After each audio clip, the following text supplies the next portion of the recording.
সাল 1995, ভার্সিটির শেষ বর্ষের শুরু। তৃতীয় বর্ষ কেবল শেষ করলাম। আমরা 4 বন্ধু, আমি জালাল, কবির, আসলাম ও হামিদ। আমরা ঠিক করলাম মনোরম কোনো একটা জায়গা থেকে ঘুরে আসব। আমাদের বন্ধু কবির বলল, আমাদের গ্রামের বাড়ি চল, একেবারে অজপাড়াগা, কিন্তু বিশ্বাস কর তোদের ভালো লাগবে। আমার দাদার পৈতৃক সম্পত্তির অভাব নেই, জমিদার ছিলেন উনি। ওনার জমিদারি আমলের বাড়িটাও দেখে আসতে পারবি, চোখ ফেরাতে পারবি না, যাবি? আমরা 3 জনই রাজি হলাম, কারণ একে তো মনোরম পরিবেশ, তার উপর জমিদার বাড়ি। কৌতূহল জাগছিল আমাদের মনে, কারণ কবির সেই জমিদার বাড়ি নিয়ে আমাদের সাথে এতই গল্প করেছিল যে একবার বাড়িটা না দেখলেই না। কবিরের যে কত শত গল্প, মজার গল্প, ভূতের গল্প। আবার ভাবলাম যে ভালোই হলো, কবিরের ভূতের গল্পগুলো কতটা সত্যি সেটাও জানা যাবে। প্ল্যান করার 3 দিন পর বাসের টিকিট কেটে আমরা বেরিয়ে পড়লাম কবিরদের গ্রামের বাড়ির উদ্দেশ্যে। বাসে কবিরের নানান রকমের রহস্য গল্প। আমাকে হঠাৎ সে বলল, ভাই, জমিদার বাড়িটা কিন্তু জাগ্রত, এই বাড়িটা কিন্তু অনেক কিছু দেখেছে, ভয় পাবি না তো? ওর সব কথাই স্বাভাবিক, কিন্তু এই বাড়িটা অনেক কিছু দেখেছে, এই কথাটা কেমন যেন রহস্যময় লাগলো আমার কাছে। হয়তো ইতিহাস তার পুনরাবৃত্তিতে আমাকে একজন চাক্ষুষ সাক্ষী হিসেবে রাখবে বলেই আমাকে সেই পথে টানছিল। সন্ধ্যাবেলায় আমরা পৌঁছালাম কবিরের গ্রামের বাড়িতে। ব্যাগ কাঁধে নিয়ে কবিরের বাবার ভিটেতে গিয়ে কড়া নাড়ল কবির। কবিরের মা বের হয়ে এসে কবিরকে দেখে ধাম করে দরজা বন্ধ করে দিলেন। কবির আমাদের দিকে তাকিয়ে অপ্রস্তুত এক হাসি হেসে ওর মাকে ডাক দিল। কবিরের মা দরজা খুলে বললেন, এখন এখান থেকে চলে যা, এখানে কেন আসছিস? তোর এখানে আসা নিষেধ, তুই সেটা জানিস না? কবির আমাদের 1 মিনিট আসছি বলে ঘরের ভেতরে গিয়ে তার মায়ের সাথে কথা বলে আমাদের ভেতরে নিয়ে গেল। বাড়িটা দেখে কোনোভাবেই জমিদার বাড়ি মনে হচ্ছে না। কবির বোধহয় আমাদের সাথে মশকরাই করেছে জমিদার বাড়ি নিয়ে। রাতের বেলা কবিরের ঘরের বিছানায় কবির ও হামিদ ঘুমানোর জন্য শুলো এবং আমি মেঝেতে বিছানা পেতে শুলাম আসলামের সাথে। আমি কৌতূহল বশত কবিরকে জিজ্ঞাসা করলাম ওর আম্মুর এরকম আচরণের কারণ। ও কিছু না বলে কবির আমাদের ঘুমোতে বলল। আমি কিছুটা কৌতূহল বশত কবিরকে বললাম, তোর দাদার জমিদার বাড়িটা কিন্তু বেশ মাটির তৈরি জমিদার বাড়ি, শৌখিন লোক ছিলেন বটে তোর দাদা। কবির বলল, এটা তো জমিদার বাড়ি না, সকালে নাকি সে আমাদেরকে নিয়ে তার দাদার বাড়িতে যাবে। এই বলে কবির ঘুমের সাথে সখ্যতা করে নিল। পরের দিন সকালে পাখিদের কিচিরমিচির ডাকে ঘুম ভাঙল আমার। দাঁত ব্রাশ করে রুমে এসে বসতেই কবির আমাদের খাবার ঘরে যাবার জন্য নিতে এলো। কবিরের আম্মু সেদিন গরুর মাংস আর চালের আটার রুটি করেছিলেন নাস্তার জন্য। কবিরের আম্মু রুটি দিতে দিতে আমাদের বললেন, বাবারা, কবির তোমাদের এখানে যে এনেছে এতে আমি আসলেই খুশি নই। কবিরের এখানে আসা মানা। ওর দাদাবাড়ি 2টা, এখান থেকে 5 কিলোমিটার দূরে ওর চাচারা থাকে, ওটাও কবিরদের দাদার বাড়ি। এক অঘটন ঘটার ফলে কবিরের দাদা এখান থেকে 5 কিলোমিটার দূরে জায়গা কিনে বাড়ি করে। তোমরা সেখানে গিয়ে থাকো, ওখানে যতদিন ইচ্ছা থাকো, কিন্তু এখানে থেকো না। কবিরের মায়ের কথা শুনে এবার কবির কিছুটা রেগে গেল আর বলল যে আমাদের তার দাদার জমিদার বাড়ি দেখাতে নিয়ে এসেছে আর এখানে এসে থাকবে, এটা তার বাবার বাড়ি, এখানে থাকতে কারো অনুমতি নেবার তার দরকার নেই। কবিরের আম্মু কিছুটা হতাশ হলেন। আসলাম কবিরের আম্মুকে জিজ্ঞাসা করল, কবিরের জন্য এখানে আসা বারণ কেন? কবিরের আম্মু কোনো উত্তর দিলেন না। খাওয়া দাওয়া শেষে আমরা 4 জন মিলে রওনা দিলাম জমিদার বাড়ি দেখতে যাবার জন্য। প্রায় 10 মিনিট হাঁটার পর জমিদার বাড়ির কাছে এসে পৌঁছলাম আমরা। জমিদার বাড়িটা দেখে আমার চোখ যেন ছানা বড়া। বিশাল জায়গা এবং বিশাল জায়গা নিয়ে দাঁড়িয়ে আছে সেই পুরাতন বাড়ি। বাড়ির কাছে যেতেই একজন প্রবীণ ব্যক্তি এসে কবিরকে দেখে বললেন, মালিক, আপনি এখানে? আপনার তো এখানে আসা বারণ, আপনারা ফিরে যান, আম্মাজানের অনুমতি ছাড়া আপনাদের ঢুকতে দিতে পারবো না মালিক, মাফ করবেন। কবির ওনাকে বলল যে এই বাড়ির উত্তরাধিকার সে, কারো নিষেধ মানতে সে বাধ্য নয়। এই বলে কবির আমাদের নিয়ে হন হন করে ভেতরে চলে এলো। সেই লোকটিও আমাদের সাথেই চলছিল। একটু এগোতেই দেখলাম একটি ছোট ঘর, যার চারপাশে অনেকগুলো মূর্তি। আমরা মূর্তিগুলো কাউন্ট করলাম, মোট 56টি মূর্তি একটি মাত্র ছোট ঘরকে ঘিরে। প্রবীণ লোকটি আমাদের বারবার বলেছিলেন আমরা যেন সেই ঘরের কাছে না যাই। কবির এমনিতেও সেখানে যেত না, কিন্তু বৃদ্ধ লোকটির কথা শুনে সে ইচ্ছে করেই সেই ঘরের কাছে যেতে লাগলো। লোকটি দৌড়ে কবিরের কাছে যাবার আগেই কবির দরজায় হাত দিল। দরজার দুই পার্টে গোল রিং লাগানো, পুরাতন দরজায় যেমনটা থাকে। রিং দুটোতে এক ঝাঁক তাবিজ ঝুলিয়ে একটি লোহার তালা লাগানো। কি রহস্যময় কাহিনী! কবির তাবিজে হাত দিতে গেলেই লোকটি কবিরের কাছে অনুনয় বিনয় করতে থাকে যেন কবির সেই দরজা না খোলে। কবির বলল, ওকে চাচা, খুলব না, তবে এই ঘরের ইতিহাস বলতে হবে আমাদের। কেন এত তাবিজ আর এতগুলো মূর্তি বা কিসের? অগত্যা সেই বৃদ্ধ লোকটি আমাদের একটি ঘরে নিয়ে বসলেন আর বলতে শুরু করলেন কবিরের দাদার আমলের জমিদার বাড়ির ইতিহাস। বৃদ্ধ চাচার কথাগুলো আমি ওনার ভাষাতেই বলছি। মন্ত্র সাধনা, তন্ত্রবিদ্যা, এইসব কালো জাগতিক বিদ্যার এক মহাসাক্ষী এই জমিদার বাড়ি। এই বাড়ির প্রতিটি জায়গায় শয়তানের পদচিহ্ন যেন খোদাই করে আঁকা। এই বিদ্যার জনক যিনি, তার মহাপাপী আজ থেকে 90 বছর আগে এই বাড়ি ও এই গ্রামে চরম এক বিপদের সূচনা করে। উনি ছিলেন জমিদার, ওনার নাম ছিল জমির আলী মুন্সি। ধর্মে মুসলিম হলেও কালী সাধনার প্রতি মারাত্মক আকর্ষণ ছিল ওনার। নিজের আপন 3 ভাইকে ষড়যন্ত্র করে জিন্দা কবরে দাফন করিয়ে এই জমিদারি নিজের হাতে পেয়েছিলেন তিনি। গ্রামের ইতিহাসে চরম ঘৃণিত এক ব্যক্তি। ক্ষমতা আর সম্পদের লোভে যে কোনো মানুষের ওপর তন্ত্রবিদ্যা প্রয়োগ করতে দ্বিধাবোধ করতেন না। গ্রামের মানুষ ওনাকে রাগ, অহংকার আর জৌলুসের জন্য এক নামে চিনতেন, কিন্তু ওনার এই তন্ত্রবিদ্যার কথা কেউ জানত না। জমিদারি বাড়াবার আর ক্ষমতা অর্জনের এক মহা লোভ যেন তাকে গ্রাস করতে থাকে আস্তে আস্তে। একদিন ভোরবেলা গ্রামের এক বাড়িতে সকাল সকাল কিসের যেন শোরগোল। গ্রামের সবাই সেই বাড়ির দিকে এগোতে থাকলেন। বাড়িতে গিয়ে জানা গেল সেই বাড়ির অন্তঃসত্ত্বা স্ত্রীকে নাকি ভোর থেকে খুঁজে পাওয়া যাচ্ছে না। সারা গ্রামে হইচই পড়ে গেল। মুন্সি জমিদারকে বিষয়টি জানানো হলে উনি সেই ভুক্তভোগী পরিবারকে কিছু টাকা অনুদান দিয়ে জানান যে ওনার লেঠেল বাহিনীর মাধ্যমে উনি হারিয়ে যাওয়া মহিলাকে খুঁজে বের করে আনবেন। দিন মাস পার হয়ে যায়, ওনার আর কোনো সন্ধান পাওয়া যায়নি। 6 থেকে 7 মাস পর এক জমিদারি বৈঠকে জমিদার সাহেব এক নাবালক ছেলেকে নিয়ে হাজির হলেন। ছেলেটার চেহারায় যেন অদ্ভুত কিছু একটা আছে। বৈঠকে দূর এলাকার প্রতাপশালী একজন হিন্দু জমিদার অর্জুন রায় বাহাদুর সাহেবের সাথে জমি নিয়ে জমির আলী মুন্সির অনেকক্ষণ ধরে কথা কাটাকাটি হয়। জমির সাহেব কিছুক্ষণ চুপ থেকে ছেলেটার দিকে হ্যাঁ বোধক ইশারা করে। ছেলেটা একটা বিদঘুটে হাসি দিয়ে চুপ হয়ে গেল। অর্জুন রায় সেদিনের মতো সেখান থেকে চলে গেলেন। এর পরের ঘটনা অর্জুন রায় বাহাদুরের বাড়ির। অর্জুন রায়ের ভাষ্য মতে সেদিন থেকে নাকি ওনার জমিদারিতে যেন কারো কুনজর লেগে যায়। একে একে ফসলি জমিগুলো শুকিয়ে যাচ্ছিল, দুধের গরু ছাগলগুলো শুকিয়ে যেন কঙ্কাল হয়ে যাচ্ছিল। অর্জুন রায় তার ঘরে কারো অস্তিত্ব অনুভব করতে থাকলেন সব সময়। একদিন রাতে অর্জুন রায় তার স্ত্রী হিমানী রায় বিছানায় ঘুমন্ত অবস্থায় ঘরে কারো হাঁটার আওয়াজ পেলেন।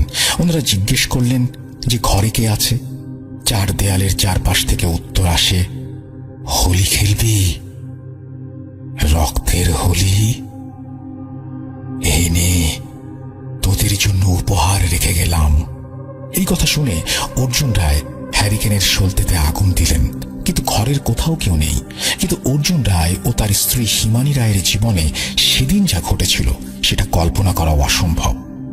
অর্জুন রায় হ্যারিকেন জ্বালিয়ে বিছানার মাঝে হাত রেখে বুঝলেন বিছানায় তরল কিছু একটা আছে যা আঠার মতো তার হাতে লেগে যাচ্ছে।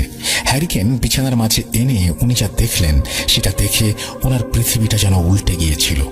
ওনার 7 মাস বয়সী কোলের শিশু শরীরের অর্ধেক অংশ খাওয়া, মাংস এমন ভাবে খাওয়া যে লাশের কঙ্কাল বেরিয়ে গেছে। হাড়ের কোনো ক্ষতি হয়নি। অর্জুন রায়ের স্ত্রী হিমানী রায় সেই রাতের পরে মানসিকভাবে ভারসাম্যহীন হয়ে পড়েন। ছেলের এমন অস্বাভাবিক মৃত্যুর কারণ খুঁজে বের করার আগে ছেলের লাশ দাহ করবেন না বলে পণ করলেন অর্জুন রায়। গ্রামের ওঝা, তান্ত্রিক সকলকে জড়ো করলেন উনি। তাদেরই মধ্যে একজন ওঝা হারাধন নাগ। হারাধন নাগ কিছুক্ষণ আসন করে চোখ খুললেন। হঠাৎ চোখ উল্টে গেল ওনার। কাঁপতে কাঁপতে উনি বললেন, কালীর ভোগ হিসেবে তোর ছেলেকে দেয়া হয়েছে, কিন্তু এ কেমন কালী? এ তো পুরুষ। ভগবান, এ আমি কাকে দেখছি? এই বলে হারাধন ওঝা চোখ বন্ধ করে অজ্ঞান হয়ে গেলেন। কিছুক্ষণ পর ওনার জ্ঞান ফিরলে ওনাকে জিজ্ঞাসা করা হয় অর্জুন রায়ের ছেলের মৃত্যুর কারণ। উনি জানালেন অর্জুন রায়ের ছেলেই নয়, শুধু ওনার জমিদারি, পরিবারের শান্তি, সবকিছুর পেছনে একটা নরপিশাচ ছেড়ে দেওয়া হয়েছে, যে একে একে সবার রক্ত চুষে মারবে। দেখতে কালীর মতো, কিন্তু কালী নয়, সে একজন পুরুষ। অর্জুন রায় জিজ্ঞেস করলেন যে এই নরপিশাচটাকে কে ছেড়েছে। হারাধন ওঝা জানালেন যে তিনি এই প্রশ্নের উত্তর জানেন না। এই সমস্যার সমাধান চাইলে হারাধন ওঝা জানায় যে নিজের জীবন দিয়ে এই কাজ সমাধান করা তার পক্ষে সম্ভব না। এমন ব্যক্তি এই কাজ করেছে যার তন্ত্রবিদ্যা অনেক পরিপক্ক, অনেক ঝানু আর বিজ্ঞ সে।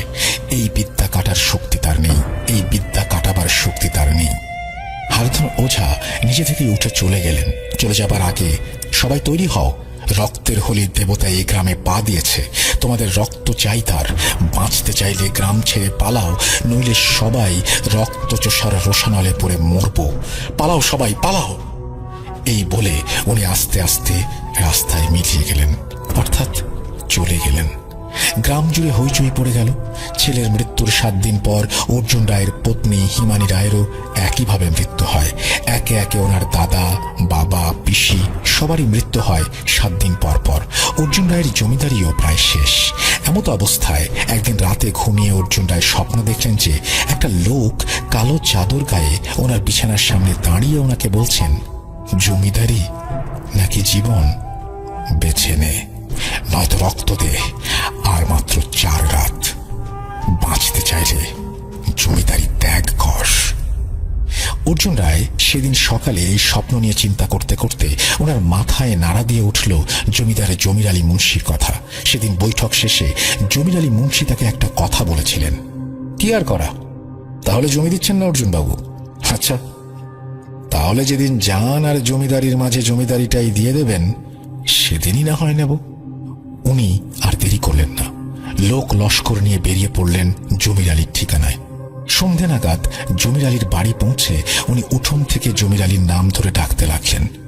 জমির আলী ঘরের চৌকাঠে এসে দাঁড়ালেন আর মুচকে মুচকে হাসতে লাগলেন। অর্জুন রায় ক্রোধে জর্জরিত হয়ে বললেন, জমির, এটা তোর কাজ আমি জানি। তোর ক্ষমতা থাকলে লড়াই করে কেড়ে নিতি, কাপুরুষের মতো নরপিশাচ ছেড়ে দিলি কেন? জমির মুন্সি হেসে উত্তর দিলেন, কাপুরুষ? কে কাপুরুষ? কে নরপিশাচ? কি বলছেন অর্জুন বাবু? অর্জুন রায় নিজের রাগ সামনে রাখতে পারলেন না, কিন্তু ওনার কাছে করার মতো কিছু নেইও। না আছে প্রমাণ, আর না আছে কোনো সাক্ষী, আর না আছে সেই পুরাতন জমিদারির জন্য বল। কিসের ভিত্তিতে লড়তেন উনি? ভগবান একদিন বিচার করবেন বলে অর্জুন রায় জমির মুন্সির বাড়ি ত্যাগ করলেন। পেছন থেকে শুনেছিলেন জমির মুন্সির গলা, ভগবান এখানে নেই, এখানে আছে সে, আমার দাস, বাঁচতে চাইলে পালা। সেদিনের পর থেকে অর্জুন রায় ও তার লোক লস্কর কাউকে আর খুঁজে পাওয়া যায়নি।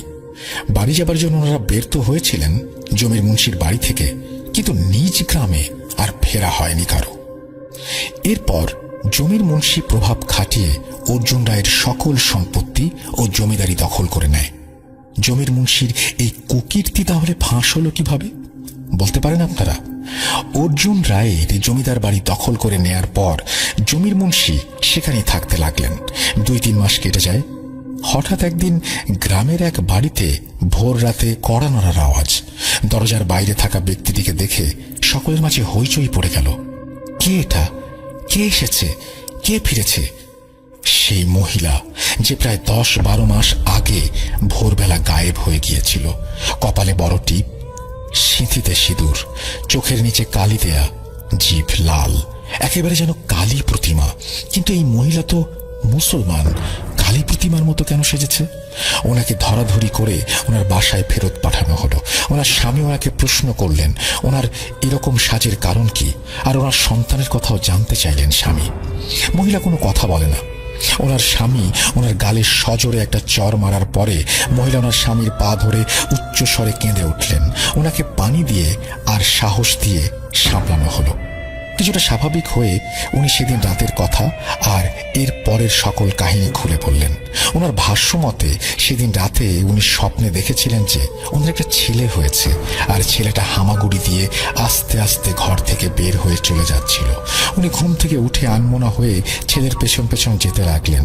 আস্তে আস্তে উনি একটি জঙ্গলের কাছে পৌঁছান, যেখানে উনি দেখলেন একটি হবন কুণ্ড, যার পাশে একটি কাঠের চৌকি, আর হবন কুণ্ডের সামনে কালী মূর্তি। কিন্তু কালী মূর্তির সামনে ছোট একটা বাচ্চার মূর্তির গলায় মালা পরানো আর মুখে লাল সিঁদুর দেয়া। হবন কুণ্ডটি যেন মহিলাটিকে টানছিল নিজের দিকে। মহিলার সজ্ঞানে হবন কুণ্ডের সামনের বিছানায় শুয়ে পড়লেন। এরপর উনি সেখানে কারো অস্তিত্ব অনুভব করলেন। হবন কুণ্ডের সামনে চেহারা ঢাকা একজন ব্যক্তি উঁকি দিতে শুরু করলেন। এরপর নাকি ওনার আর কিছু মনে নেই। জ্ঞান ফিরতেই উনি দেখলেন যে উনি একটি ঘরে বন্দী, হাত পায়ে শিকল পরানো। দিনে 2 বেলা ওনাকে খাবার দেয়া হতো, 3 বেলা তাকে কালী মূর্তির মতো করে সাজিয়ে নাকি সামনে আগুন জেলে পুজো করা হতো। পুজোয় কখনো খাসি, কখনো শূকর, আবার কখনো মহিষ বলি দেয়া হতো। বলির রক্ত নাকি সেই ছোট বাচ্চার মূর্তির মুখে লাগিয়ে দেয়া হতো, আর মহিলার কপালে রক্তের টিকা দেয়া হতো। কিছুদিনের মধ্যেই মহিলা একটি পুত্র সন্তান প্রসব করেন, যার নাকি কোনো নাভি ছিল না। মহিলা ভয়ে সেই ছেলেকে নিজের কাছে আসতে দিতেন না, কিন্তু তাকে জোর করে সেই ছেলের যত্ন করতে বাধ্য করা হতো। ছেলেটা স্বাভাবিকের তুলনায় বেশ জলদি বড় হতে লাগলো। কয়েক মাসেই 3-4 বছরের নাবালক শিশুতে পরিণত হয়ে গেল। এরপর একদিন তার রুমে এক মধ্যবয়সী পুরুষের প্রবেশ। সেই হবন কুণ্ডের সামনে দেখা ব্যক্তি। মুখ থেকে চাদর সরালেই মহিলা দেখলেন এই ব্যক্তি আর কেউ নয়, এই ব্যক্তি হলেন জমিদার জমির আলী মুন্সি। সেই ছোট ছেলেটাকে নিয়ে একটি বৈঠকে যাবার কথা বলেছিল। মাস কেটে যায়, ছেলেটাকে আর দেখেননি সেই মহিলা। গতরাতে খাবার দিতে আসা এক ব্যক্তির কাছ থেকে কিছুটা কৌশলে চাবি চুরি করে উনি বন্দিত্ব থেকে মুক্ত হন এবং এখানে এসে পৌঁছান। এদিকে জমিদার অর্জুন রায়ের সাথে ঘটে যাওয়া ঘটনা তখন কারো অজানা নয়। গ্রামের মানুষ ক্ষুব্ধ হলেন। তৎক্ষণাৎ অর্জুন রায়ের জমিদার বাড়ির দিকে লাঠি সোটা নিয়ে রওনা দিলেন। অর্জুন রায়ের বাড়িতে পৌঁছেই জমিদারের পেয়াদাদের মেরে জমিদারের শোবার ঘরে গিয়ে জমির মুন্সিকে পিটিয়ে মেরে ফেলল।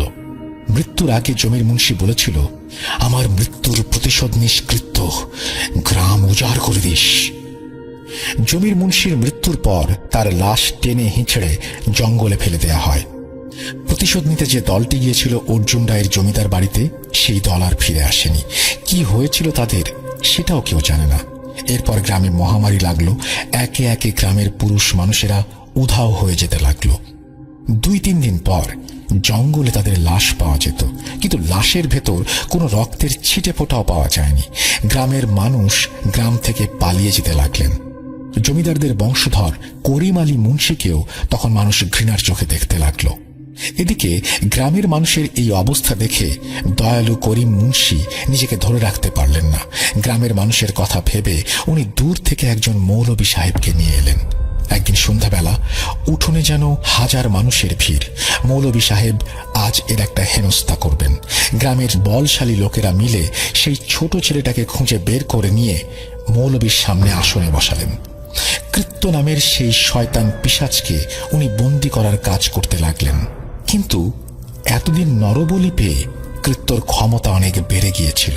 মৌলবী সাহেবের সাথে থাকা 56টি জিন নাকি এই কাজ করতে গিয়ে মারা যায় এবং এরপর কৃত্যকে বন্দি করা হয়।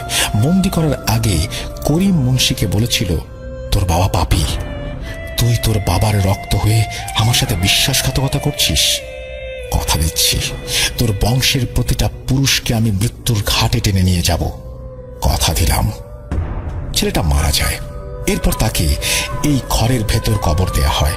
এই 56টা মূর্তি, এগুলো কোনো মানব মূর্তি নয়, এগুলো হলো সেই জিনদের তাবিজ। 56টা জিনের তাবিজ, যে তাবিজ এই কবরকে শান্ত রেখেছে। এই কবরের দরজা খুললে এই গ্রামের মহা সর্বনাশ হবে। তাই এই দরজা দয়া করে কেউ খুলবেন না আপনারা মালিক। এই বলে বৃদ্ধ কবিরের পূর্বপুরুষ জঘন্য অধ্যায়ের ইতিহাস শেষ করলেন। আমি কিছুটা কৌতূহলী হয়ে ওনাকে জিজ্ঞাসা করলাম, চাচা, অর্জুন রায়ের বাড়িতে গিয়ে যারা জমিদার মুন্সিকে মেরে ফেলেছিলেন তারা কেউ ফিরে আসেনি। তাহলে আপনি কি করে জানলেন যে তারা কিভাবে জমির আলীকে মেরেছেন? অর্জুন রায় জমির আলীর বাড়ি এসে শুধু এতটুকুই বলেছিলেন যে তার পরিবারের এই ক্ষতির জন্য জমির আলী দায়ী, কিন্তু অর্জুন রায়ের ছেলে বা পরিবারের কি হয়েছিল সেগুলো তো বলেননি উনি জমির আলীকে। তাহলে এগুলো আপনি কিভাবে জানলেন? আমার প্রশ্ন শুনে বৃদ্ধ ব্যক্তিটি হাসলেন আর বললেন, সময় হলে নাকি উত্তর পাওয়া যাবে। মাগরিবের আজান হচ্ছে। সেদিনের মতো আমরা ফিরে এলাম কবিরদের ভিটেতে। অনেক প্রশ্ন মাথায় ঘুরপাক খাচ্ছিল। লোভ, লালসা আর ক্রোধের বশবর্তী হয়ে মানুষ কত কিনা করে। আর এই চাচা কি সত্যি বলছে কিনা তাও বা কে জানে। কারণ বাড়ি ফেরার সময় গ্রামের কয়েকজন ব্যক্তিকে আমরা জিজ্ঞেস করেছিলাম যে চাচার কথাগুলো সঠিক কিনা। বিলিভ মি, একটা ব্যক্তিও বলেনি যে চাচার বলা কাহিনীগুলো তারা জানে। হয়তো লোকটা আমাদের বোকা পেয়ে আজগুবি কাহিনী শুনিয়ে দিয়েছে। রাত তখন অনেকটাই হয়ে গেছে, বর্তমান সময়ে 9টার কাছাকাছি। কবিরের আম্মুর ডাক ভেসে আসলো রান্নাঘর থেকে। আমরা রাতের খাবার খাওয়ার জন্য খাবার ঘরের দিকে এগোলাম। খাবার খাওয়ার সময় হামিদ কবিরের আম্মুকে সেই জমিদার বাড়ির কথা জিজ্ঞেস করে। আন্টি জবাবে বললেন, সেই বাড়ি নাকি ফাঁকাই পড়ে আছে বহু বছর ধরে। পৈতৃক ওয়ারিশ সূত্রে এই জমিদার বাড়ির মালিক ছিলেন কবিরের বাবা মরহুম শরীফ আলী মুন্সি। বাড়ির নাম বদনাম হবার ফলে এই বাড়ি বিক্রি করাও সম্ভব হয়নি। এখন সেখানে আর কেউ থাকে না, আর কেউ যায়ও না। এরপর হামিদ সেই বৃদ্ধ লোকের কথা আন্টিকে বলার সাথে সাথেই আন্টি ভাতের বাটিটা সশব্দে মাটিতে রেখে জিজ্ঞেস করলেন, লোকটা কি কুজো, ফর্সা করে খুঁড়িয়ে খুঁড়িয়ে হাঁটে? হামিদ উত্তর দিল, হ্যাঁ। আন্টির মুখে যেন কালো মেঘের ঘন ঘটা। উনি কবিরকে বললেন, কবির বাবা, কাল সকালেই তোরা চলে যা। বাবা আমার, দয়া করে এখানে আর থাকিস না। কবির ভাতের প্লেট ধাক্কা দিয়ে দূরে সরিয়ে দিয়ে চেঁচিয়ে তার মাকে অদ্ভুত আচরণের কারণ জিজ্ঞেস করল। কবিরের আম্মু অনুনয় করেই যাচ্ছিলেন, কবির নাছর বান্ধা, হয় সত্যি বলবেন আন্টি, নয়তো আমরা এক পাও এখান থেকে বের হব না। কবিরের আম্মু শেষমেশ বললেন সেই বৃদ্ধের বিষয়ে ওনার যতটা জানা। ওনার ভাষ্যমতে সেই বৃদ্ধ নাকি করিম মুন্সির আত্মীয়, কিন্তু কেমন আত্মীয় সেটা কেউ জানে না। অদ্ভুত এক লোক উনি, কোথা থেকে এসেছেন, কি কাজ তার, সেটাও কেউ জানে না। তিনি নাকি করিম মুন্সির বাবা জমির মুন্সির সহযোগীও ছিলেন। জমির মুন্সি মারা যাবার সময় সেই বৃদ্ধের বয়স ছিল 13 বছর। এই বয়সেই নানান শয়তানি দিকে তার ভালোই পারদর্শিতা ছিল। অনেকেই বলে সে নাকি মানুষ না, সে নাকি মৃত, আর শরীরের ভেতর জমির মুন্সির সাধনা করা কোনো শয়তান বাস করছে। কবির তার মায়ের কথাগুলো প্রত্যাখ্যান করে বলল, যদি তাই হয় তবে সেই বৃদ্ধ কেন সেই ঘরের দরজা খুলতে দিল না? উনি যদি জমির মুন্সির সহকারী হন তবে তো দরজা খুললে ওনারই লাভ, আমাদের বাধা দিলেন কেন? এই প্রশ্নের উত্তর কবিরের আম্মুর কাছে ছিল না। সত্যি তো, কবিরের কথা তো যথেষ্ট লজিক্যাল। এরপর কবির ভাতের প্লেটে হাত ধুতে ধুতে বলল, এসব প্রাচীন কুসংস্কার আর মিথে নাকি এই জেনারেশন বিলিভ করে না, আর তাই সে গ্রাম থেকে কোথাও যাচ্ছে না। কবিরের আম্মু কবিরের পায়ে ধরাটা শুধু বাকি রেখেছিলেন। নির্দয় কবির মায়ের একটা কথাও শুনল না। আমি, আসলাম ও হামিদ ভেবেছিলাম এখানে এসে কি আমরা ভুল করলাম? হয়তো করেছি, হয়তো না, জানি না। পরদিন সকালে খাওয়া দাওয়া শেষ করে আমরা সবাই আবার সেই জমিদার বাড়ির দিকে রওনা হলাম। এবার বাড়ির সামনে আমরা সেই বৃদ্ধকে আর দেখতে পেলাম না। আমরা ভাবলাম যে বুড়ো মানুষ, হয়তো ভেতরে কোথাও গায়ে চাদর মুড়ি দিয়ে ঘুমাচ্ছেন।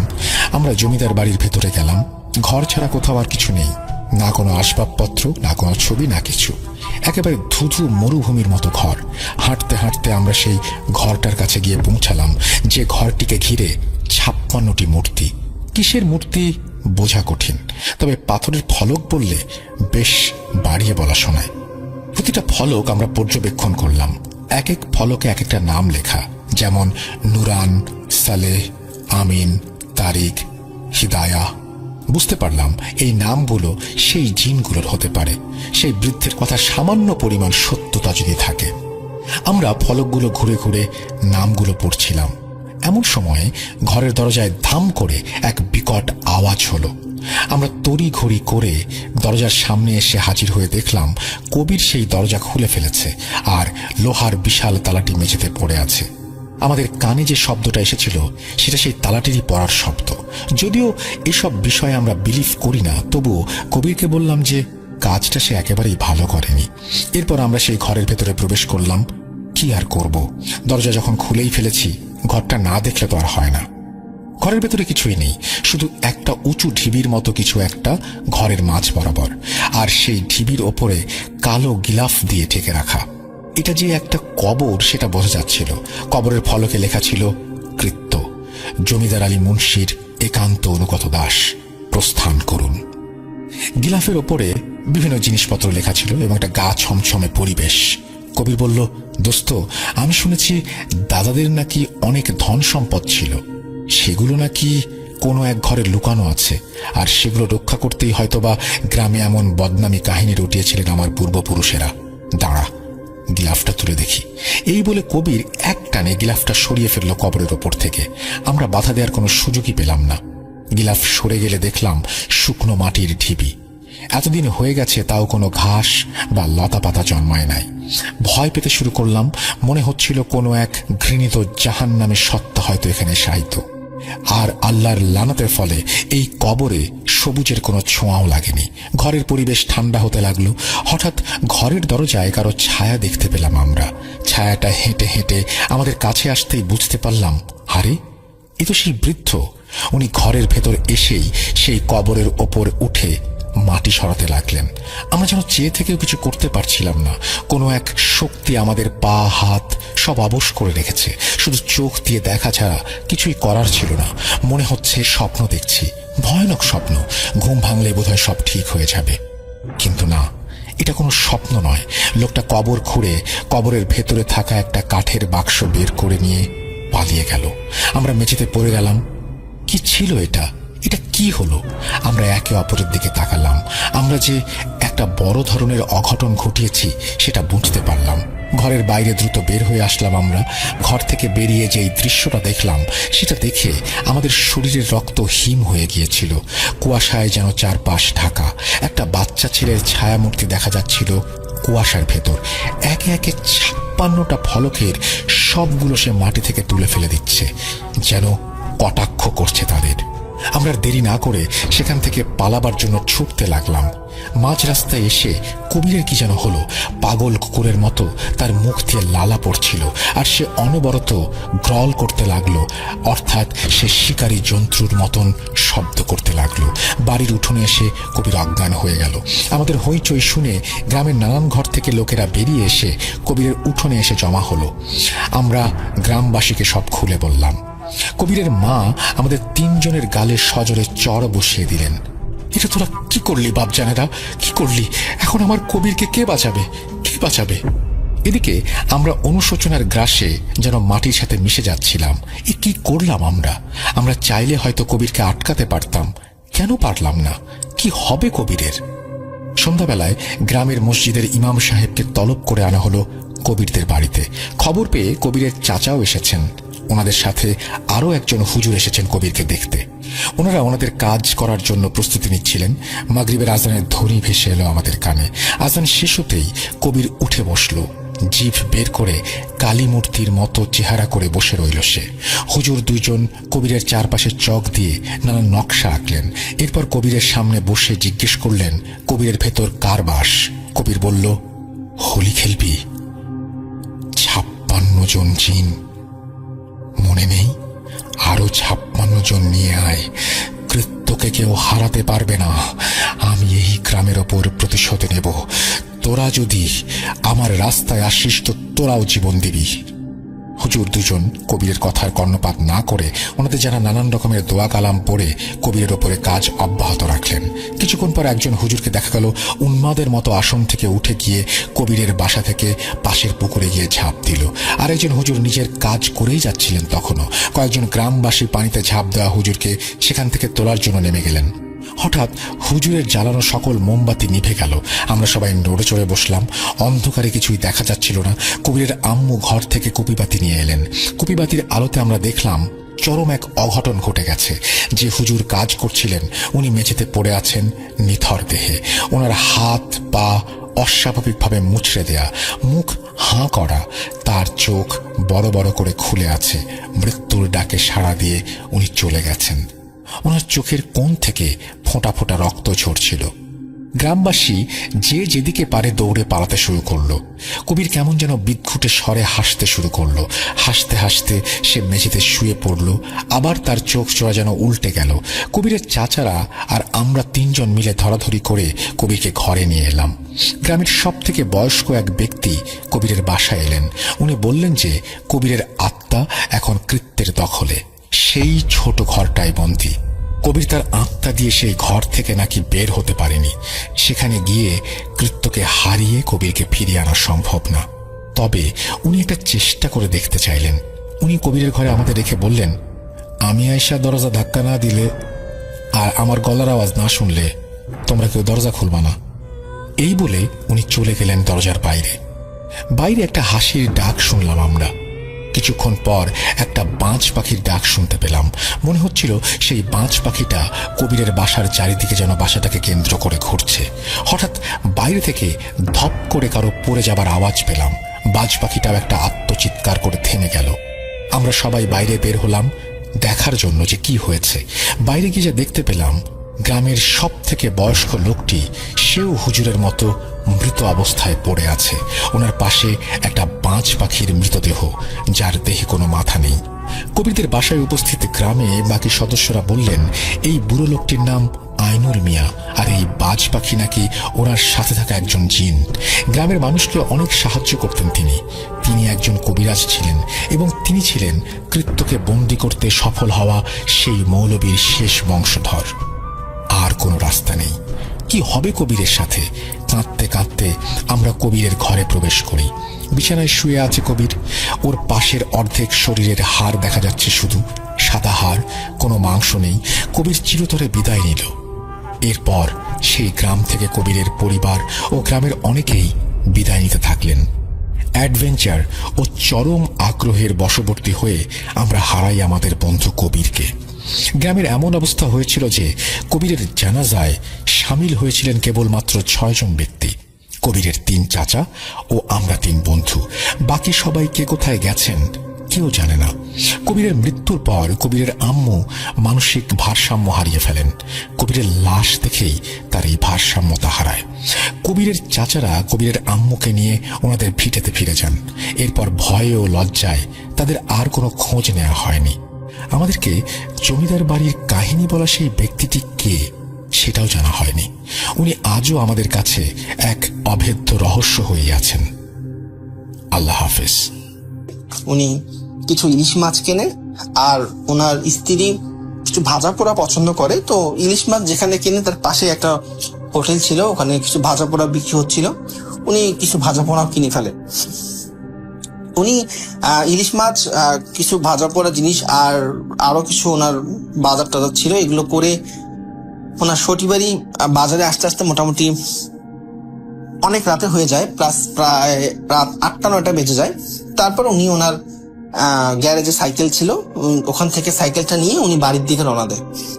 উনি যখন বাড়ির দিকে রওনা দেয় তখন হুট করে রাস্তায়, মানে কোনো কারণ ছাড়াই, ওনার যেই বাজার করা ব্যাগ ছিল, ব্যাগটা পড়ে যায়। ব্যাগটা পড়ে যাওয়ার পর, মানে উনি ব্যাগটা পড়ে যাওয়ার পরও উনি অনেক দূর চলে যায়, প্রায় 100 মিটারের মতো উনি চলে যায়। তারপর উনি বুঝতে পারে যে ওনার ব্যাগটা পড়ে গেছে। তো উনি সাইকেলটা ওখানে রেখে উনি ব্যাগটা উঠানোর জন্য পিছনের দিকে ব্যাক করে। তো ওই সময় মোটামুটি শীত ছিল, নভেম্বর মাস। নভেম্বর মাসে গ্রামের ভালোই ঠান্ডা হয়, বিশেষ করে উত্তরবঙ্গে অনেক ঠান্ডা হয় নভেম্বর মাসে। তো উনি যখন ব্যাগের কাছে গিয়ে ব্যাগটা যে পড়ে গেছে, উনি জিনিসপত্র যখন উঠাচ্ছিল, কিছু জিনিসপত্র পড়ে গেছে, উনি একটা জিনিস লক্ষ্য করে যে এত ঠান্ডার মাঝেও ওই জায়গাটাতে ওনার অনেক গরম লাগতেছে। মানে ওই জায়গাটাতে টেম্পারেচার অনেক বেশি। মানে যেরকম কেউ যদি এসি রুমে অনেকক্ষণ থাকার পর যখন হুট করে বাইরে বের হয় যেরকম একটা অস্বস্তি ফিল করে, ওনার ওরকম অস্বস্তি ফিল লাগতেছে যে এই জায়গাটা এরকম গরম কেন। ওনার আসলে মাথার মধ্যে তখনও কোনো কিছু ক্যাচ করে নেই যে এটা কোনো প্যারানর্মাল ঘটনা ওনার সাথে ঘটতে যাচ্ছে। উনি নর্মালি সবকিছু ব্যাগে উঠায় উনি আসলে তাড়াহুড়ো করে বাড়ির দিকে রওনা দেয়, যেহেতু অনেক রাত হয়ে গেছে, পরের দিন ওনাকে আবার ঢাকা যেতে হবে। তো উনি আবার যখন কিছু দূর যায়, ওনার সটিবাড়ি থেকে ওনার গ্রাম হচ্ছে কসবা, ওনার গ্রামটার নাম ছিল কসবা, ওটাও মোটামুটি একটু দূরে। ওই কসবার যে গ্রাম আছে ওই গ্রাম থেকে কিছুটা দূরে একটা চৌরাস্তা আছে। ওই চৌরাস্তার কাছাকাছি উনি যখন আসে উনি দেখে যে রাস্তার এপার থেকে ওপার একটি সাপ শুয়ে আছে। তো ওই সময় আসলে গ্রাম অঞ্চলে সাপ অনেক বেশি ছিল, আর গ্রামে রাস্তাঘাটে সাপ বা আশেপাশে কোনো জমিতে বাড়িতে সাপ এটা খুব কমন একটা ব্যাপার গ্রাম অঞ্চলের জন্য। এই জন্য উনিও এটাকে খুব কমন ভেবে উনি সাপটার কোনো ক্ষতি না করে উনি জাস্ট ব্যাক সাইড হয়ে উনি ওনার বাড়ির দিকে রওনা দেয়। কিছু দূর যাওয়ার পর উনি যে প্রবলেমটা ফেস করে সেটা হচ্ছে ওনার সাইকেলটা হচ্ছে খুব ভার হয়ে যায়। মানে আগে যেরকম উনি ওনার খুব ইজিলি ভাবে উনি সাইকেলটা ক্যারিং করতে পারছিল, বাট এখন একটু কষ্ট হচ্ছে, পেডেল টানতে অনেক একটু কষ্ট হচ্ছে। তারপর উনি যেটা করে সেটা হচ্ছে উনি একটু সাইকেলটা স্লো করে উনি আসলে দেখতে চায় যে আসলে পিছনে কোনো চাকার মধ্যে কিছু আটকাই গেছে নাকি। উনি যখন পিছনে ঘোরে তখন উনি দেখে যে সাইকেলের পিছনে যে পিলিয়নটা থাকে, যেখানে অনেক সময় অনেকে বসে সাইকেলের পিছনে যে সিটটা থাকে, ওইখানে একটা সাপ পুরা পেঁচায়া মানে ফ্যান পেতে বসে আছে। এইটা দেখে উনি আসলে ভয় পায় বলতে উনি ভৌতিক তখনও ভাবেনি যেটা ভৌতিক কোনো কিছু ওনার সাথে ঘটতেছে। উনি মনে করছে যে এটা সাপ হয়তো বা কোনোভাবে, অনেক সময় গাছেও সাপ থাকে, হয়তো বা কোনো সাইকেলে পড়ে গেছে বা কোনো কিছু হয়েছে। আর ওই সময় আসলে ওদের ওই গ্রামটাতে একটু মোটামুটি সাপ ছিল। তো উনি সাইকেল থেকে নেমে তাড়াহুড়ো করে নেমে উনি রাস্তার আশেপাশে কোনো লাঠি খুঁজতেছিল যে সাপটাকে হয় মেরে ফেলবে বা সরাই দেবে। তো উনি লাঠি পায়, লাঠি পেয়ে যখন সাইকেলের কাছে যায় তখন দেখে যে আসলে ওখানে কিছুই নেই সাপটা। তো উনি ভাবে যে হয়তো বা সাপটা কোনোভাবে চলে গেছে। তো উনি আবার সাইকেলে উঠে আবার যাওয়া শুরু করে। তো বাসার কাছাকাছি যখন আসে তখন উনি একটা জিনিস মানে লক্ষ্য করে কি যে রাস্তার পাশে একটু দূরে একটা জমিতে বেশ কিছু লোকজন মানে কথাবার্তা মানে সুন্দর শোনা যাচ্ছে, লোকের কথাবার্তা শোনা যাচ্ছে।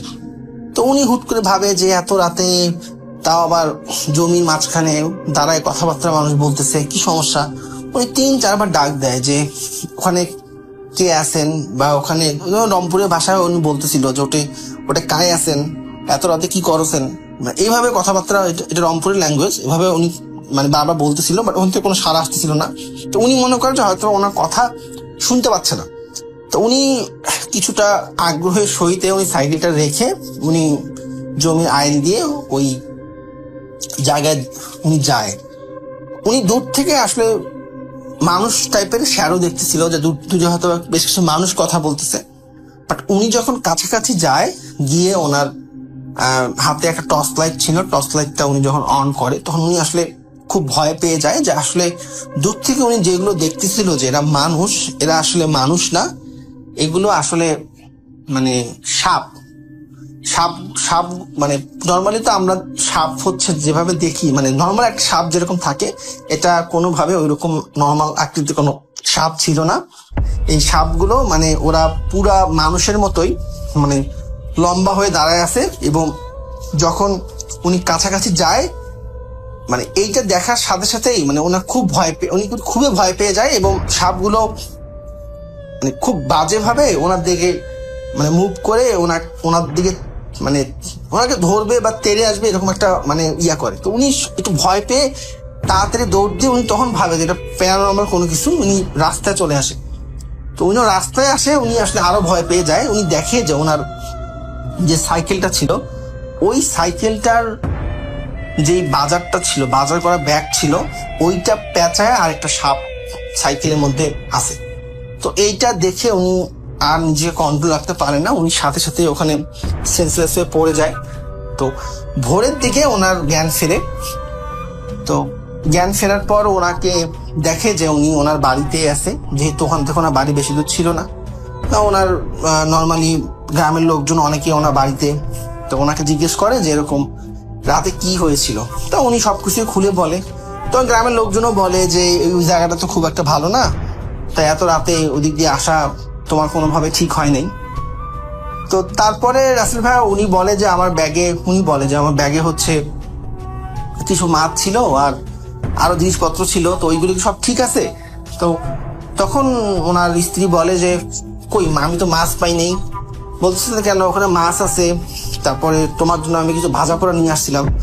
তো আরো অনেক কিছু বলে যে ব্যাগের মধ্যে কি কি ছিল।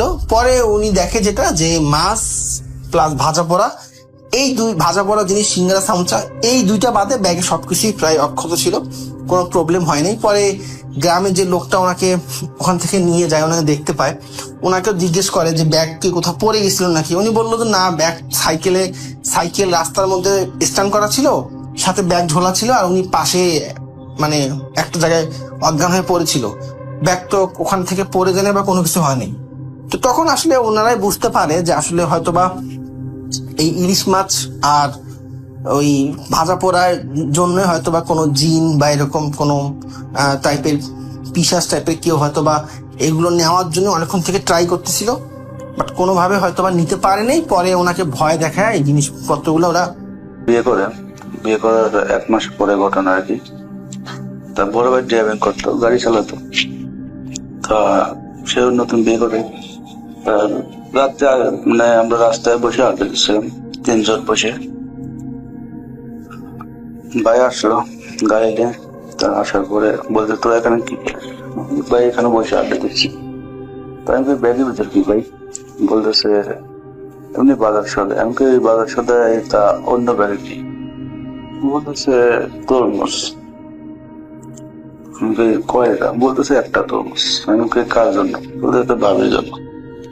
ঠিক আছে যান, যাবো না। বলছে না না, তোর আসিস না, এটা তোর ভাবির জন্য আনছি, তো ভাবি খাবে এই জন্য। ঠিক আছে যান। তা ভাই চলে গেছে, আমরা রাস্তায় বসে আছি। তা আরেকজন বলতেছে সে আমার চাচাতো ভাই, আর সাথে ছিল আরেকজন ফুফাতো ভাই। কারণবশত আমি তাদের নাম উল্লেখ করতেছি না। তা বলতেছে চল তরমুজ খেয়ে আসি। আমি দেখ ভাই নতুন নতুন বিয়ে করছে, এখন বিদ্যাস, তাহলে সমস্যা। বলতেছে না সমস্যা, চল যাই। তা বলতেছে ঠিক আছে চল যাই। তা গেছি, যাওয়ার পরে যা দেখি যে তরমুজ কাটছে। তা তরমুজ কাটতেছে। তা বলতেছে ভাবি আমাদের দিবেন না? তা ভাই বলতেছে না না, তোদের খাইতে হবে না, তোদের আমি অন্য সময় খাওয়াবো, তো এখন যা। আমরা ভাবিকে বলতেছি ভাবি আপনি খাওয়াবেন না? বলতে আচ্ছা ঠিক আছে, ভিতরে আসেন, আমি কাটিয়ে দিতেছি। আমরা 3 জন ছিলাম, 3 জনের 3 পিস কাটে আমাদের 3 জনের 3 পিস দিল। আমরা খালাম। খাওয়ার পরে মানে তরমুজটা আসলে এতটা মানে স্বাদ লাগছে, মানে এতটা মিষ্টি লাগতেছে না, আরো খাওয়ার মন চাচ্ছে। ঠিক আছে, তা খাওয়ার শেষ। তার একজন বলতেছে চল আরো চাই। আমাকে দেখ, এখন যদি আরো চাইস তাহলে বাইরে আগে যাবে, চল খাইতে হবে না। তো বলছেন না আরো খাবো। এরপরে আমরা 3 জন আবারও গেছি। ঠিক আছে, যাওয়ার পরে তা বলতেছে ভাবি তরমুজটা অনেক স্বাদ, আরো দেন, আরো খাবো। তা ভাই বলতেছে ভাই একটু আগে বলতেছে তোরা এখন যাবি নাকি না, তোদের মানে কিছু বলতে হবে? তা ভাই বলতেছে না সমস্যা নেই, খাক। তা বলতেছে আবারও দিচ্ছে। ঠিক আছে, তা নিয়েছি। নেওয়ার পরে আমরা না ডিস্টার্ব করা যাবে না, সব। তা ও বলতেছে, আরেকজন বলতেছে কয় না আরো খাবো। না এখন যদি যাই ভাই দাওয়া দেবে, তখন সমস্যা। তা বলতে ঠিক আছে চল। তা আরেকজন বলতেছে তোরা থাক, আমি যাই। ঠিক আছে, তখন আমি বলতেছি দেখ তুই যাস না, এখন গেলে ভাই দাবর দেবে। তা বলছেন না আমি একলা যাই। ঠিক আছে তাহলে আমরা এখানে খাড়াই, তোরা যা, তুই যা। বলছে আচ্ছা ঠিক আছে। তো ও যখন যায় ডিস্টার্ব করছে, তখন রাত আনুমানিক 9:30 10টা এরকম টাইম আর কি। অন্ধকার অন্ধকার না, হালকা হালকা জ্যোৎস্না আর কি, শীতের সময়। তা ও গেছে, যাওয়ার পরে ও আবারও যা বলছে ভাবি আমার 1 পিস দেন, আমার খায় ভালো লাগছে। তা ভাই রাগ হয়ে গেছে। ভাই কি করছে, কিছু একটা হাতে রুমে ছিল, কিছু একটা নিয়ে ওকে দাবড় দিছে। তা ও দৌড়ে আমাদের কাছে বলতেছে ভাই আসতেছে, এখান থেকে পালা। তা আমরা কি করছি, ঘুরন যে আমাদের বড় পুষ্কিনি পাড়ে আছি। তো পুষ্কিনি পাড়ে এসে দেখি যে পাড়ে এসে খাড়া রয়েছে। তো ভাই ঘুরে আমাদের না দেখে ভাই ঘুরে চলে গেল। তো চলে যাওয়ার পরে বলছে ঠিক আছে যা, আজকে ভাইকে অনেক ডিস্টার্ব করবো, আমার যেহেতু দাওয়াত দিল, আচ্ছা ভাইয়ের তরমুজ আমরা খাবো। তো আমার কথা থেকে বলতে স্যার ঠিক আছে ভাই রুমে যাক, তারপরে যাবো। তো তখন এটা ঘটনা। তা আমাদের পুষ্করিণীতে একটা খেজুর গাছ ছিল, খেজুর বাঁকা হয়ে খানিকটু 10-15 মিটার বাঁকা হয়ে আবার উপরের দিকে গেছে, পানির উপর দিয়ে আবার উপর দিকে গেছে। ওখানে আগে থেকে অনেক কিছু আছে, আমাদের কোনো ক্ষতি করে না। আমরা অনেক দেখেছি, অনেক লোকজন দেখেছে, ঠিক আছে। তা ওখানে 3টা পিসেস আছে। তা পিসেস 3টা মাঝে মাঝে দেখার জন্য কারো কোনো ক্ষতি করতো না, ঠিক আছে। তা সেদিন দেখি, তারপর তা দেখি যে খেজুর গাছ অটোমেটিক নড়তেছে। কি ব্যাপার? বাচ্চাদের অনেকে আর কি দিনের বেলা হোক সন্ধ্যার টাইম থেকে গোসল করতে খেজুর গাছের উপরে বসে গোসল করতো, পানির সাথে যেতেছে হালকা একটু উপরে ছিল, খেজুর গাছের উপরে বসে গোসল করা যেত, খেজুর গাছের উপরে বসে। তো আমরা ভাবছি ওনার কেউ গোসল করতেছে, চলে সাইড দিয়ে যাই, সমস্যা। তো পুষ্করিণী ঘুরে বাঁশবাগান ঘুরে এই সাইডে আসে পরে দেখি ঘটনা। আমি 3টা বিষয় খেজুর গাছের উপরে বসে একটা করে মাছ ধরতেছে, খাইতেছে, ধরতেছে, খাইতেছে। এটা দেখে আমরা অনেক ভয় পেয়েছি, ঠিক আছে। ভয় দেওয়ার পরে আমার সাথে আরেকটা শাস্তি আছে, ও আর কি করছে, পিছন থেকে মাটির কিছু একটা ঢেল যাই হোক পানিতে ছুটছে। ছোড়ার পরে পানি ওদের গায়ে লাগছে, গায়ে লাগার পরে ওরা তো ঘুরে আমাদের দিকে দেখছে, আমাদের দিকে তাকাইছে আর কি, দেখে আমরা খুব ভয় পেয়েছি। তো বলতে এখান থেকে আমরা চলে গেছি। দেখার পরে অনেক ভয় পেয়ে গেছি। ভয় পাওয়ার পরে আমরা বলছি এখানে থাকবো না, চল বাড়ির দিকে যাই। ঠিক আছে চল। তো বাড়ির দিকে গেছি, তখন বলতেছে চল বাড়িতে যাও, আবার একটু ডিস্টার্ব হয়ে আছে, চল আবার যাই। তা শয়তান বোঝে নিত কম, সেই সময় 16-17 বছর 18 বছর বয়স, সবারই একই সেম, ঠিক আছে, কেউ ছোট কেউ বড়, যাই হোক। তো ভাবির কাছে বলতে 2003 উপর না টোকাতে বলতে ভাবি আমাদের আর একটু দেন, আমরা আবার খাই। তা তখন ভাই প্রচন্ড রাগ হয়ে গেছে, ঠিক আছে। রাগ হওয়ার পরে ভাই কি করছে, দরজার সাথে যে বাটনটা লাগায়, দরজার সাথে লাগানো ছিল, দরজা খুলে আমাদের কি করছে তা করতেছে। তা আমরা কি করছি, আমরা গেছিল বাড়ির পিছের সাইডে, মাঠের সাইডে। ভাই ভাবছে যে আমরা পুষ্করিণীর দিকে আসছি। তা আমরাও 3জন, বিশেষ ওই খেজুর গাছের উপর ছিল, ওরা বিশেষ 3জন। তা ওরা 3জন, আমরা চলে গেছি, ওরা তখন ওখানে ওরা আবার ওরা মাছ খাচ্ছে, ঠিক আছে। তা ভাই পুষ্করিণী পাড়ে যা দেখে যে 3জন ভাবছে আমরাই, ঠিক আছে। আমরা ওখানে বসে গেছি যাতে না দেখে। ভাই যা কি করছে, পিছনতে যায় বিশেষ 3টা ছিল, বিশেষ 3টার তুমুল আকারে পিছন থেকে বাড়ি শুরু করছে। তা বাড়ি নিয়ে পরে পানিতে ছিটে পড়ছে। তা মারার পরে ভাই আবার কি করছে, আজকের মতো কিছু করলাম না, দিনের বেলা আসুক তবু খবর আছে, এটা বলে ভাই আবার চলে গেছে। তো তখনই আমরা আবার পিছন থেকে আসতে যান, সামনে দেখে। তা ভাই বলছে, ভাই তখন ভাইয়ের কাছ থেকে শোনা ভাই দিক দিয়ে কোন থেকে তোরা এখান থেকে করে দিলি। আমরা বললাম আমরা তো মাঠে ছেড়ে গেছি।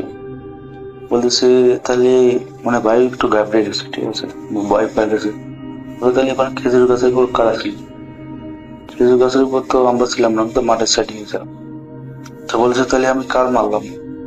তো ভাই অনেক ভয় পেয়েছে, ঠিক আছে। তো বলতেছে তোর জন্য সমস্যা আমার। তা আবার ভাই আবার কি করছে, আবার দাওয়াত দিছে। তারপর দাওয়াত দেওয়ার পরে আমরা কি করছে, আমরা আবার রাস্তা থেকে চলে আসি। তো রাস্তার পরে বাড়ি চলে গেছে বাড়ির দিকে। তো বাড়ি যাওয়ার মোটামুটি আধা ঘন্টা 1 ঘন্টা পর তা তা দৌড়তে পরে আমরা রাস্তায় গেছি। তা বাইরে বাড়ির দিকে গেছে মোটামুটি আধা ঘন্টা পরে সমস্যাটা হঠাৎ করে ভাবে চিৎকার দৌড়ছে, মানে আমাদের সবাই এক বাড়ি এক জায়গায়। তো বাইরের রুমে গেছে, পরে আমরাও বাড়িতে যাদের বাড়িতে চলে গেছে, যাদের রুমে যাচ্ছে আর কি। তা হঠাৎ করে ভাবি অনেক জোরে চিৎকার দৌড়ছে। তো আমি বলছি কি ব্যাপার, বাইরে রাগ হয়ে আবার ভাবিকে হাত দিল না। তা সবাই উঠছে, ওঠার পরে আমি ভাবি বলতেছে যে আপনার বাড়ির কিছু একটা হয়েছে। আমি অনেক জোরে জোরে গোংড়াচ্ছে। তা আমি ডাক দিই, আমার উপর রাগ করে। তারপরে হঠাৎ করে আমি বলতেছি এবার হঠাৎ করে কি হলো, বলে সব আপনাদের জন্য, আপনারা আমাকে ডিস্টার্ব করবেন, ওখান থেকে কি হয়েছে না হয়েছে, ভাই যে এখানে হয়েছে ভাই এটা নিজের ভিতরে রাখছে, কাউকে বলেন রাখছে আর কি। পরে হঠাৎ করে ভাই মনে করেন যে অন্যরকম হয়ে গেছে। ঠিক আছে, কি হয়েছে ভাবি বলছে তুই রুম থেকে বা বাইরে যা। তা বলছে এক কথা 2 কথায় অনেক অনেক কিছু। ঠিক আছে, তা মোটামুটি দাদা তখন বাসা ছিল, মোটামুটি আমার দাদা আর কি এসব কাজ করতো, ছোটখাটো কবিরাজি কাম করতো, সে আর কি সবকিছু জানতো। তার সাথেও জিন ছিল, তার সাথেও 2টা জিন ছিল। তা বলতেছে ঠিক আছে আমি দেখতেছি। দাদা ডাকার পরে দাদা বলতেছে আমি দেখতেছি। দাদা ওঠার পরে দাদা বুঝতে পারছে যে কিছু একটা হচ্ছে। দাদা ওঠার পরে যখন ওই রুমে গেছে তখন বলতেছে সমস্যা হয়েছে, সবাই বাইরে যান, আমি ব্যবস্থা করতেছি। সবাই যত লোকজন ছিল বাড়ির সবাই জেগে গেছে। ঠিক আছে, জোরে কান্নাকাটি। ওই দাদা বলতেছে সমস্যা ওর কিছু একটা হয়েছে, সেটাও সমস্যা করতেছে। তা তো বলতেছে আরেকটা লোককে ডাকতে। আরেকটা লোক বলতে আমার মামা, আমার মামা, সে আর কি অনেক বড় কবিরাজ, এই কাম করতো। তার সাথেও 2-3টা জিন ছিল, এখনো আছে। তো আমার দাদা বাঁচা নেই, দাদা মারা গেছে। কিন্তু পরে সেই রাত্রে মামার জিনিস হয়, মামা আসার পরে সবকিছু করে পরে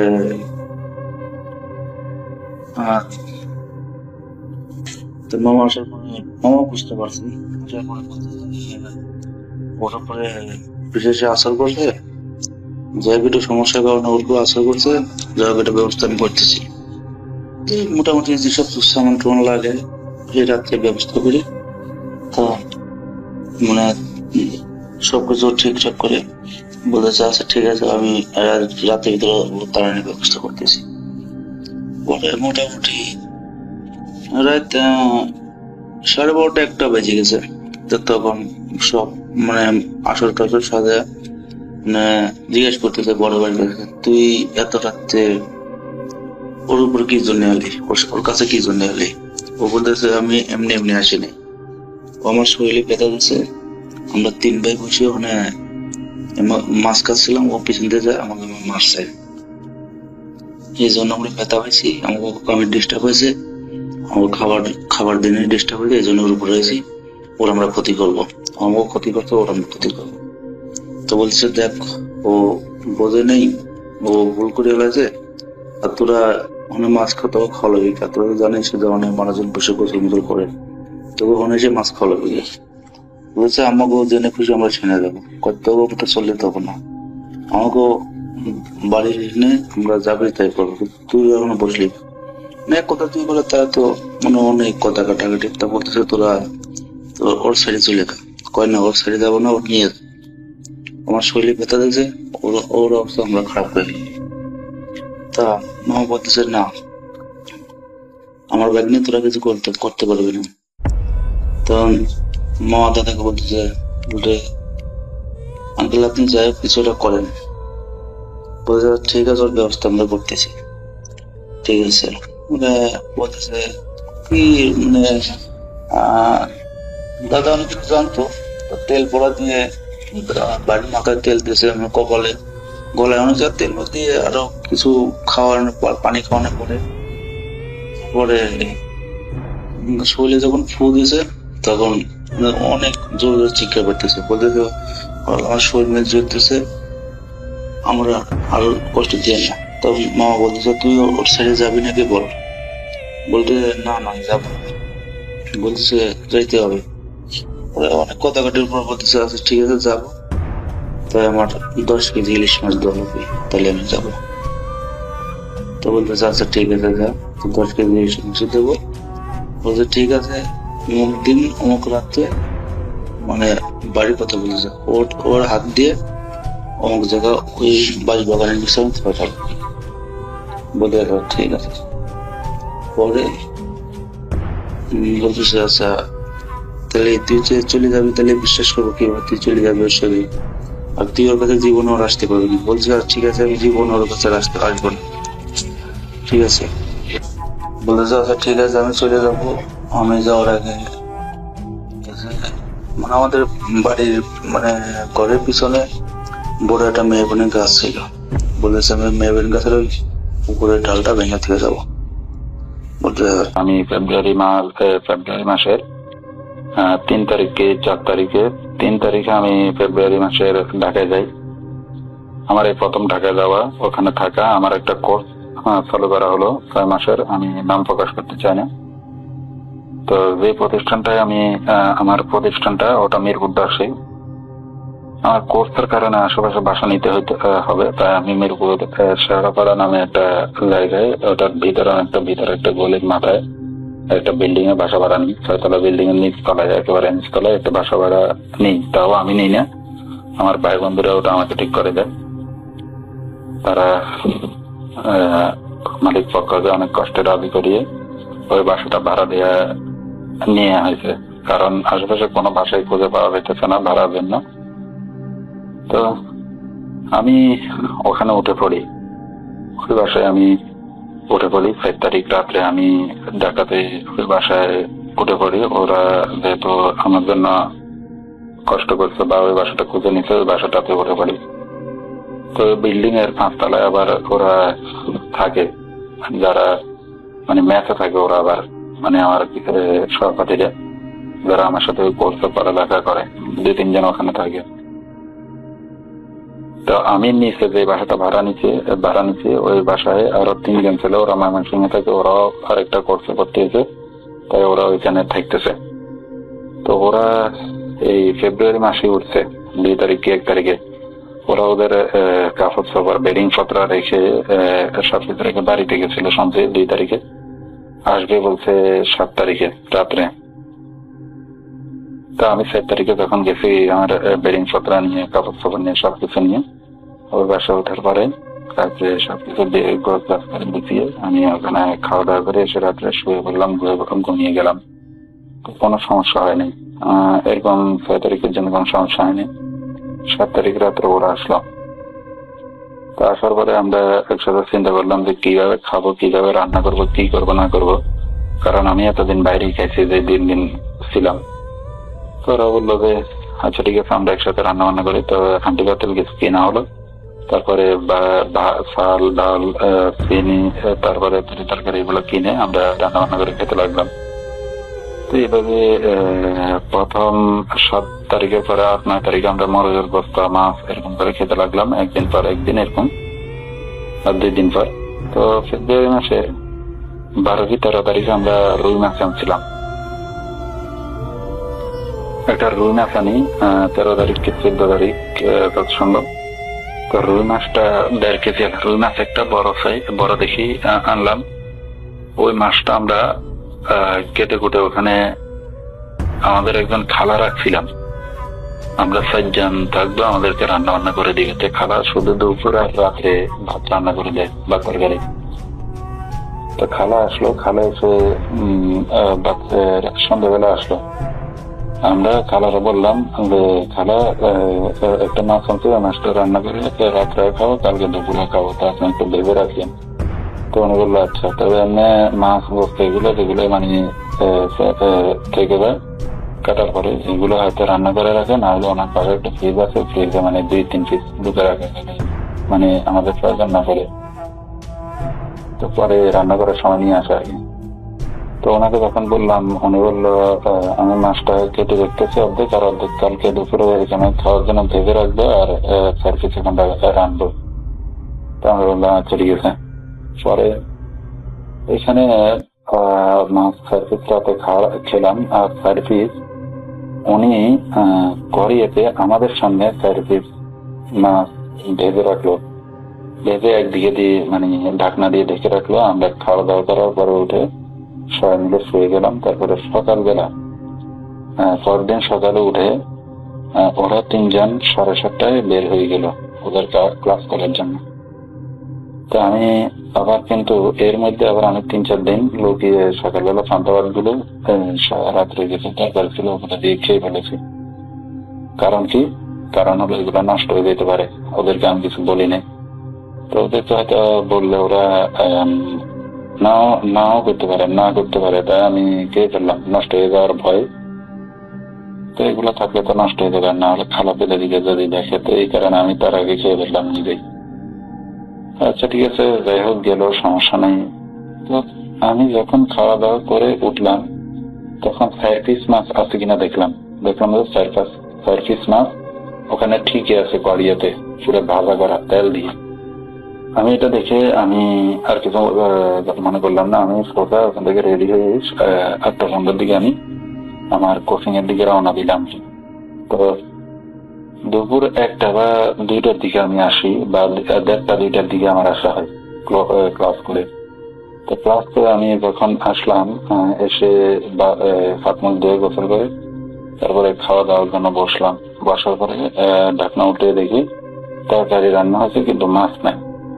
মাছ কেন নেই? এটা ডিম আছে, ডিম সিদ্ধ করে তারপর তরকারির সাথে রান্না হবে, তারপর মাছ দেওয়ার কথা ছিল। এখন আমি চিন্তা করছি খাওয়া হয়তো ভালো মাছগুলো নিয়ে গেছে বাড়িতে, ওনার বাসা আমাদের বাসা থেকে একটু সামনে থেকে গলির ভিতরে। তো এই কথা আমি কিছু বললাম না। তো আমার সাথে যারা 3 জন থাকে, ওই 3 জন আসলো। ওই 3 জন ওরা 2টার দিকে কি 2:30টার দিকে এসে ওরা খেতে বসলো। খেতে বসে দেখে কি মাছ নাই। তো ওরা আমাকে জিজ্ঞেস করলো মাছ কোথায় দেয়। আমি বললাম আমি নিজেও দেখিনি মাছ। তা আপনারা এটা এসে আপনারাও দেখতেছেন না, এটা মানে খালা নিয়ে গেছে। তো ওরাও কিন্তু বললো আচ্ছা ঠিক আছে, খালা নিয়ে গেছে, তো রাত্রে রান্না করবো। তারা রাত্রে যখন খালা আসলো সন্ধ্যার পরে, খালাকে জিজ্ঞেস করার পরে খালা বললো আমি নিজে তো এসে মাছ দেখলাম না, তোমাদেরকে আমি বাবা কি মাছ ভেজে দিব, রান্না করে দিব। খালার সাথে তর্কাতর্কি হয় এমনিতে। তা খালা বললো আমি তোমাদের এখানে রান্না করবো না, কারণ এখানে খালার আমি বলে রাখি বাসার সাবি মেন সাবি আমরা 4 জন, আর খালা ছাড়া আর কোন মানুষের কাছে ওই সাবিটা নেই। তো অন্য মানুষ কিভাবে ঢুকবে? আর ঘরের মধ্যে 2টা রুম, একটা ডাইনিং আর একটা বেডরুম, আর একটা বাথরুম আর একটা কিচেন। তো বেডরুম যেটা ওটা জানলা বন্ধ, ওটার দরজা বন্ধ, ওরা যাওয়ার সময় তালা দিয়ে যায়। আর আমি থাকি ডাইনিং রুমে, ওই রান্নাঘরের সাথে আমার পিসি একটা ছিল, আর বেডিং পত্র শেষ। ওই বেডরুমের সামনে মানে ডাইনিংটার সামনে রান্নাঘরের পাশে জানালা ছিল। তো ওই জানালাটার 2 কাঠ খোলা ছিল, 4 কাঠ ছিল মোট, 2 কাঠ নাকি 1 কাঠ খোলা ছিল। তো ওখানে বিলে ঢুকার সম্ভাবনা কম, কারণ যে ছোট ছোট খোপ বিলে ঢুকতে পারবে না। তো এই জানালা দিয়ে কি এমন ঢুকে 4 পিস মাছ নিয়ে গেল, উধাও হয়ে গেল। আর ওখানে আমরা কোনো মানুষের মানে ঢুকলে যে মানে যত সাপ বা এদের বইটা দেখিনি। আর খালা বললো খালা ছাড়া এখানে খালা আর কাউকে দেখে না, যখন বাসায় ঢুকছে তখন মাছও দেখে না, কোনো মানুষকে দেখে না। তো এই মাছ 4 পিস কোথায় যাবে? আমার প্রশ্ন হলো 4 পিস মাছ কোথায় যাবে? আজ পর্যন্ত এই 4 পিস মাছের খোঁজ আমরা কেউ এখনো পাইনি। ওরও এখনো পর্যন্ত মানে খোঁজ পেল না যে 4 পিস মাছ কে নিল, কে শেষে নিল। যদি উপরে আমাদের সাথে যে রুমমেটরা আছে ওদের কাছে আমাদের চাবি নেই, ওদেরকে আমরা তালা চাবি দিইনি। ওরা মানে জানে না, ওদেরকে বলছি আর কি। ওরা বলে আমরা তো তোমাদের বাসার চাবি তো আমাদের কাছে নাই, আমরা ওখানে গিয়ে কি করবো? তাই এই কথা বলার পর আমরা অবাক হয়ে গেলাম। আমরা আর কি বলবো, আমরা আর কিছু বলিনি। তো এখন আমার প্রশ্ন হলো এই যে বাসায় আমরা ছিলাম না, আমরা চলে গেলাম ইনস্টিটিউটে, কিন্তু আমাদের 4 পিস মাছ কোথায় যাবে? এখানে তো আমরা 5 জন ছাড়া, খালা আর আমরা 4 জন মানুষ ছাড়া আর কোনো মানুষ চাবি নিয়ে আসবে না, চাবি নেই আর কারো কাছে। আর খালা হলো বুড়া মানুষ, উনি মিথ্যা কথা বলবে না। উনি আমাদেরকে আমরা সত্য বললো, বললো যে বাবা আমি কাজ করি, টাকা নিই, শেষ, তোমাদের রান্না বান্না করি, আমি তোমাদের সাথে মিথ্যা বলবো না। উনি আমাদেরকে বললেন আমি এত বড় বড় ফিস মাছ নিয়ে কি করবো, বলো এতদিন মাছ ভাজি করে, এতদিন বস্তা, এই আজকে 10-12 দিন বা 7-8 দিন তোমরা আমাকে মাছ ডিম নিতে হবে, এগুলো তো আমি নিতে পারতাম। আর আমরা ডিম 1 ডজন নিয়ে রান্না করে রাখছিলাম, ওগুলো সরে নেই, কেউ ওগুলো নেই। এখন আমার প্রশ্ন হলো, ঘরে কেউ ঢুকে নাই, আর মেন যে বিল্ডিং এর, এই বিল্ডিং এর মেইন গেট, যেটা মেইন গেট, ওখানে ভাড়াটিয়ারা বাইরে যাওয়ার সময় তালা দিয়ে মেরে তারপর যায়, আর বাইরের মানুষ কেউ তো ঢুকতে পারে না। আর আমরা তো এই বাসায় ছিলাম, এই বাসাটা 1 বছর ধরে, তো আগেই বললাম মনে হয় যে 1 বছর ধরে বন্ধ ছিল। আমরা জানুয়ারি মাসের 30 তারিখে মালিক পক্ষ এটা পরিষ্কার করে তারপরে আমাদেরকে থাকতে দিচ্ছে, আমাদের জন্য ভাড়া দিচ্ছে। আর রুমটাতে একটা গন্ধ, এই ঘরটাতে বাথরুমটা ঠিক নেই ওরকম। তো এটাই এখন আমার প্রশ্ন হলো, এই বাসায় কি জিন প্রেত এসে কি বাসা পাচ্ছিল? হয়তো তারাই কি মাছ নিয়ে গেছে। আর যদি বিড়াল এসে ঢুকে মাছ নিয়ে যেত তাহলে তেল ভরা থাকতো, কিন্তু তেল আমি যেভাবে দেখে গেছিলাম ওইভাবেই আছে তেল, কিন্তু মাছগুলো নাই। পরবর্তীতে ফেব্রুয়ারি মাসটা মানে শেষ হওয়ার আগেই ওরা বলতেছে আমরা এই বাসায় আমরা থাকবো না, বাসাটা আমাদের কাছে ভালো লাগে না, আমরা চলে যাবো অন্য জায়গায়, আপনি চলে যান। তো আমি চিন্তা করলাম এখানে থাকি এলাকা। আর এই বাসাটাতে মানে একটা গন্ধ লেগে রয়েছে, এই গন্ধের জন্য আমি অসুস্থ হয়ে গেছিলাম। এই গন্ধটা একটা বিশ্রী একটা গন্ধ ছিল, ওই গন্ধটার জন্য আমি অসুস্থ হয়ে গেছি। আমার প্রায় ক্লাস আমি করছি, প্রায় এরকম 4-5 দিন আমি অসুস্থতা ভুগছিলাম। এইটাই তো। বাসাটায় কি জিন প্রেত আছে নাকি কি মানে কোন সমস্যা আছে আমি জানি না। এই বাসাটা কেন 1 বছর ধরে ভাড়া দেওয়া হয় না এটাও বুঝি না। তো এইভাবে তো বাসা ফেলে রেখে দেয় না কেউ। তো আমি আর ওসব নিয়ে মাথা ঘামানি। পরে 26-27 কি 28 তারিখে আমি মানে ওই বাসাটা ছেড়ে আমি চলে গেছি অন্য বাসায়। তো আমার এই ঘটনাটা হয়তো কয়েকজন জানে, 4-5 জন আমি বলছিলাম, ওদের সাথে শেয়ার করছিলাম, তারা যদি শুনে থাকে তাহলে সাড়া দিবেন আশা করি। এই ঘটনাটা সম্পূর্ণ সত্য। এটা ঢাকা জেলার মিরপুরে এটা ঘটে গেছে, ছোট একটা ঘটনা। যাই হোক, আমার কথা অনেক লম্বা হয়ে গেছে, আমি দুঃখিত, সবার কাছে ক্ষমা প্রার্থী। আমার এই ছোট ঘটনাটা যদি সিলেক্ট হয় তাহলে রাসেল ভাই জানাবেন, এটা আশা করি বলতে সব ক্ষমা করবেন সবাই। আর আপনারা যারা এই ভাষাটা হয়তো চিনবেন, এটার আমি বর্ণনা দিব না। যারা আমার কাছে শুনছেন বা অনেকে এই ভাষাটা চিনে, এই ভাষাটা সম্পর্কে শুনছে, এই ভাষাটা হলো মানে শেয়ারপাড়ার অনেকটা ভিতরে।